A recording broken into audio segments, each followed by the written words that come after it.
नमस्कार। आज की इस प्रेस कॉन्फ्रेंस में कांग्रेस ने जिस प्रकार से सदैव डॉक्टर बाबा भीमराव अंबेडकर का अपमान किया, इतिहास गवाह है, उनका मजाक बनाया गया, उनको तिरस्कृत किया गया और कांग्रेस से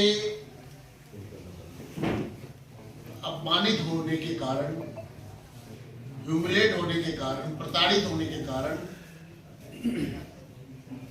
उन्होंने मंत्रिमंडल से इस्तीफा दिया। कांग्रेस की सोच हमेशा अंबेडकर विरोधी रही है। कांग्रेस हमेशा अंबेडकर जी को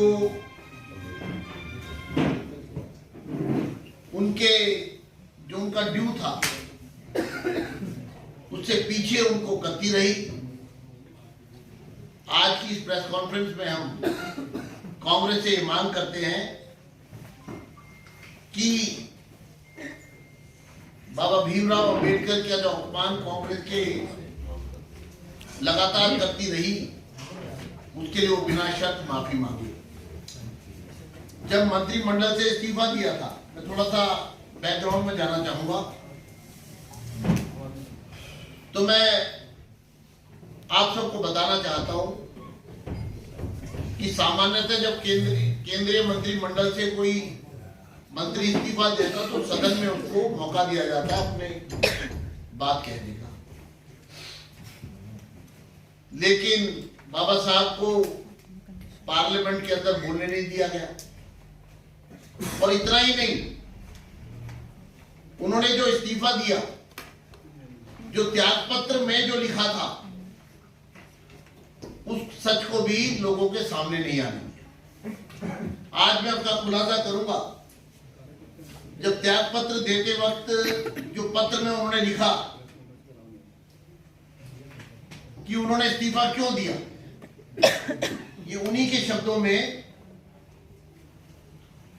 बाबा साहब ने अपने इस्तीफे में लिखा था। जब इस्तीफा दिया, जो उन्होंने लिखा उसके कुछ अंश मैं पढ़ रहा हूं। मैं वित्त बाबा साहब, डॉक्टर बाबा साहब अंबेडकर के त्याग पत्र में जो उनके उद्गार थे, जो उन्होंने लिखा था, उसको हूबहू आपके सामने रखा। मैं वित्त और उद्योग क्षेत्र में पढ़ा लिखा था, मगर मुझे उससे जुड़ा एक भी विभाग नहीं दिया गया और एक भी संसदीय कमेटी का हिस्सा नहीं बनाया गया। मुझे कानून मंत्रालय दिया गया, मगर ईमानदारी से काम नहीं करने दिया गया। मुझे हिंदू कोड बिल के कार्य को पूरा नहीं करने दिया गया। केवल मुसलमानों की चिंता की गई, लेकिन एससी और एसटी को उचित संरक्षण प्रदान किया गया। उचित संरक्षण प्रदान नहीं किया गया। प्रधानमंत्री का सारा ध्यान मुस्लिम समुदाय के प्रति समर्पित रहता है।